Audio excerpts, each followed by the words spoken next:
Hello friends, so today's video is going to be a list of some cozy fantasy and some guilty pleasure fantasy. And usually I don't like using the term guilty pleasure because I don't think somebody should feel bad for liking certain kinds of books. But I am purposefully using it in this instance because I know the kinds of books that people usually categorize as guilty pleasure when it comes to fantasy. And so I just want to say I know what kinds of books come to mind, and some of them I really like and I think are really fun. So I wanted to combine that with cozy because for me, a lot of times they sort of go hand in hand. They just make me happy, sometimes for reasons that aren't necessarily what you would expect. For example, political intrigue and stories sometimes just feels cozy to me. But either way, I have quite a few books to talk about, so I'm going to jump right into them. The first two books definitely fall both within the cozy and the guilty pleasure. They would be a couple of middle grade books that I've picked up recently. One of them would be Keeper of the Lost Cities, and then the other one would be Amari and the Night Brothers. Middle grade in general, I think, feels so cozy because it gives us a nostalgic feel. Even if it's not something we read when we were within that age range, I still think it just kind of ties back to that feeling of being young, exploring the kinds of plots that you would expect, or the kinds of tropes, or the kinds of character arcs that you would expect to be explored for younger readers, kind of finding your place, dealing with kids that sometimes are mean to you, feeling like you don't belong, trying to find your own sense of self. And I just think sometimes that can feel, again, I'm going to overuse this word in this video, but it can feel so cozy. And I definitely felt that for both of these. Keeper of the Lost Cities follows a girl who has been living among humans, but then finds out that she's actually an elf. And then so she goes to the elven land. And that is where she attends school. She learns how to control her elf abilities. And then Amari follows kind of a somewhat similar setup where we follow a girl who ends up going to this school, but it's their magical components, I say, are more tied to humans and mankind and society. It's kind of a secret society. It almost reminds me of Men in Black in a sense, although it's not necessarily rooted in aliens. Either way, I just found these to both be adorable. They were so much fun, but I do think that sometimes there's this idea that if you're an adult reading middle grade or you're an adult reading young adult, to just pick up something important. And I think that these kinds of books are important because you never know what somebody has going on in their personal life and the kinds of ways in which they need to find balance. And if this helps them find balance, if this helps them find joy, if this makes them a happy, kind, empathetic person, then great, who cares? And also, I gotta say, I have two precious little nieces, and one of them is about to be 10, and I'm just like, oh, I wonder if I can recommend these to her soon. I bet she would read them and like them. And then the next time I see her, they live in another state, so I don't get to see my nieces often. But maybe they could read them and they could tell their tia about it. I think that would be adorable. Next up are two adult fantasy books. That would be Warbreaker and Nettle and Bone. Did a part of me want to make a video just so I could talk about Nettle and Bone again? Of course, because I am obsessed with this book ever since I read it not that long ago, and I'm finding every opportunity I can to talk about it. So this is a very tiny standalone story that follows a woman whose sister has been married off to someone who's not kind to her, and she can't really do anything about it because this individual is royalty, and it is through his power that their kingdom, our main character's kingdom, is kept safe. So if something happens to him, if something happens to their marriage, it puts their entire kingdom at jeopardy. So our main character is trying to find a way to both protect her sister while also maintaining the alliance that they have gained through this marriage.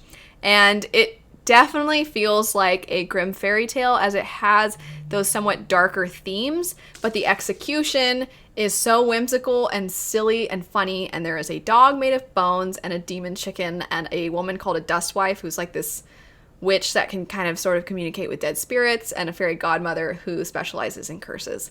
And it's great. It's great. And there's a really cute little tiny love story in there. And it's precious. And it just gave me all of the cozy, like, I want to reread this at some point, especially in the fall. I think it would be absolutely perfect.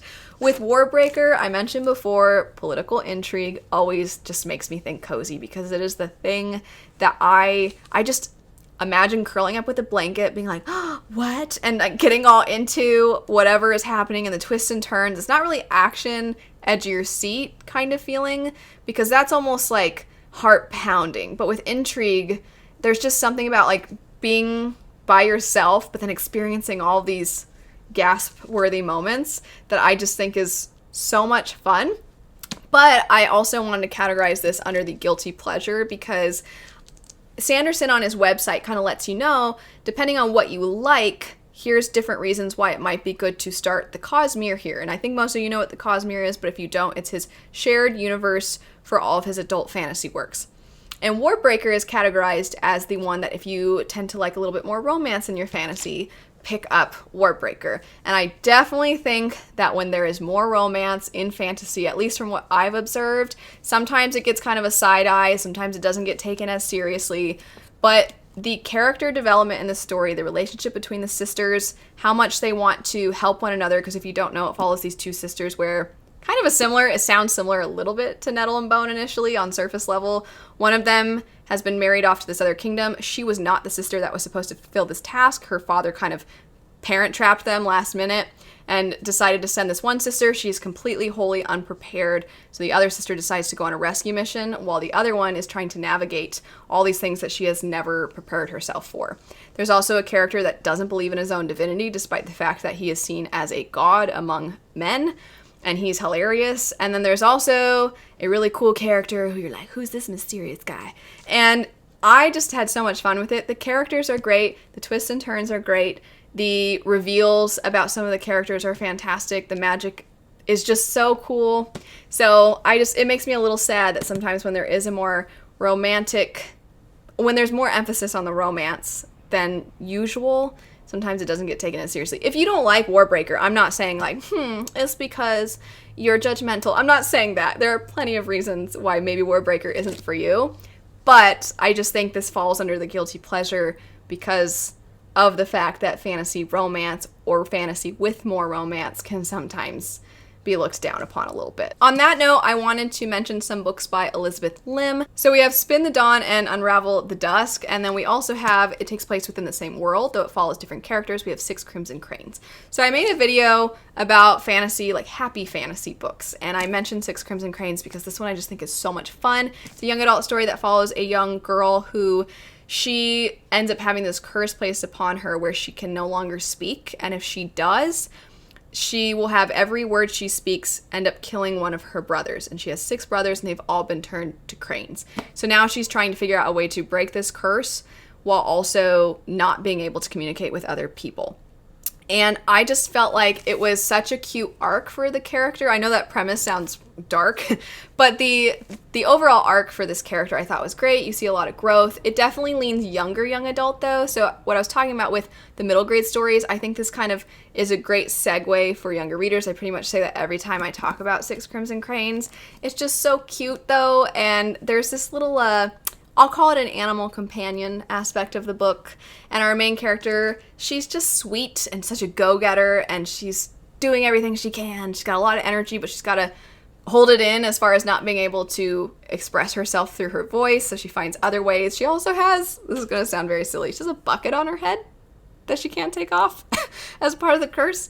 Anyway, I thought it was just so cute. But with Spin the Dawn and Unravel the Dusk, that one is more of a traveling love story. We follow a girl who disguises herself as a boy to enter into a competition in place of one of her male family members. And she is not only having to disguise herself, but also there's a lot more going on with the magic of the story and some of the politics with the nobles. And so at some point in the story, it does turn into this traveling love story. And I definitely think because it wasn't what people were quite expecting, they were thinking it was going to be more so about the competition, and then it ended up being more so this love story. I understand it wasn't what everybody was hoping it would be, but this gives me cozy vibes because I remember so vividly that in 2020, when everything was very uncertain in regards to my father's health, at one point when he was in the hospital, I remember sitting on the back patio and reading that book, and just, it gave me some semblance of peace in a very stressful time. It's just one of those things that I'm like, this is why books are so important, and this is why it's important not to judge people or look down at them for what they're reading or give them a hard, it's just, you don't know. So Spin the Dawn will always kind of hold a special place in my heart because it took me on an adventure when in my own life things were challenging. Completely switching gears, I'm gonna switch into some angsty books now because sometimes the angst is just fun and cozy and definitely falls into the guilty pleasure, and I don't care because these are fun. So first up, I'm gonna mention some books by Laura Sebastian. So the Ash Princess trilogy is in its completion, it's all done, and we follow a young woman whose family was killed along with her country being conquered. She was from the noble family, and they left her alive to be used against her people. So if they try to rebel, she will be harmed. So it's a very dark setup, but our main character decides at the beginning of the story, I'm done being used against my people. And then that's when she decides to try and take action and no longer just try to survive. Now she's going to try and do everything she can to do right by her country.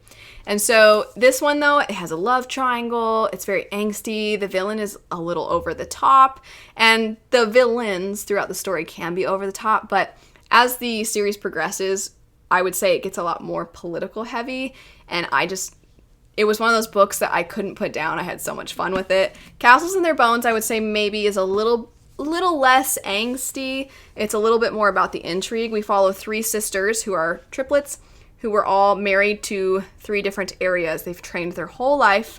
They've been trained by their mother to basically convince, seduce, manipulate, whatever they have to do, their husbands that they're being married to essentially make them all go to war with each other or to make decisions that will weaken them so that their mother can conquer all of these people and then become empress. That's her grand plan, and she's using her daughters to try and execute it. And so these daughters have been trained their whole lives, but then once they're thrust into these situations, there's bumps in the road that they have to overcome. And it was highly entertaining, but it has that political intrigue that I, again, just can't get enough of. And it always makes me want to curl up and be like, ooh, what? No way. Also, is there anything cozier, but also more of a popcorn guilty pleasure read than Caraval? This is just whimsical and so over the top and so ridiculous, and nobody really, I feel like, acts like a real human being in Caraval in this trilogy. It's just one ridiculous thing after the next. But it's kind of like sometimes when you just want to throw something on the TV just to be entertained, but you don't even need to okay, wow. I'm realizing as I'm saying this that this is coming out way more negative than I mean. So I'm not trying to say this in a negative light, but sometimes you just have something on just to bring you happiness, to have a lighter air to whatever's going on. You just need something to bring you up. And I feel like Caraval is that. It's that just fun, silly, just one thing after the next, kind of sort of, it feels so random. And like I said, whimsical is a great way to describe it because we follow these 2 sisters who take part in this traveling play, we'll call it, and the what is real and what is not real elements to the play, to the magic, to the performance is something that they're constantly having to be like, is this real? Does this person really think this? Or is this part of the performance? And that's a big thing throughout the entire trilogy. I will say, Once Upon a Broken Heart, I legitimately love that book. I love it. I think it's hilarious. And I'm just so highly entertained. That one I am actively oh my gosh, this is so funny to me because I think that Stephanie Garber knows the tropes and now she's using it in a kind of cheeky, not quite breaking down the wall sort of way, but almost to that point, whereas Caraval I think was less so that, and it more just leaned into those things. And then in Once Upon a Broken Heart, it leans in, and then it also makes fun. The last one I will mention for today is a newer release, and that would be the Stardust Thief. So this is one that, even though it is, I would say, very much an adventure story, there's just something about it that pulls on the nostalgia. I think because it's a retelling of the 1001 Nights, and a fair amount of us, maybe even if we're not super familiar with the individual stories or all of the details and things like that, I think we have over time sort of heard these stories, and so now it feels like I'm being taken on this journey and I'm exploring them and we're going on this quest together. But because of the emphasis that the author has on stories, and you literally see characters telling stories, it's even formatted differently when you get the stories. And I just thought it was so fun. I'm going to see if I can find really quick an example of what I'm talking about here. So says the tale of Amir and the lamp, and it has where it looks like this torn out page, and it really did feel nostalgic. It felt like, I think sometimes, I'm gonna use maybe a not very good comparison here, but I feel like for a while, I'm sorry, this is a bad example. I feel like for a while we didn't have any rom-coms. Rom-coms were kind of out of style. People weren't doing them anymore. And then rom-coms, like we're seeing a return of rom-coms, and I think people are like, I just want a good fun rom-com.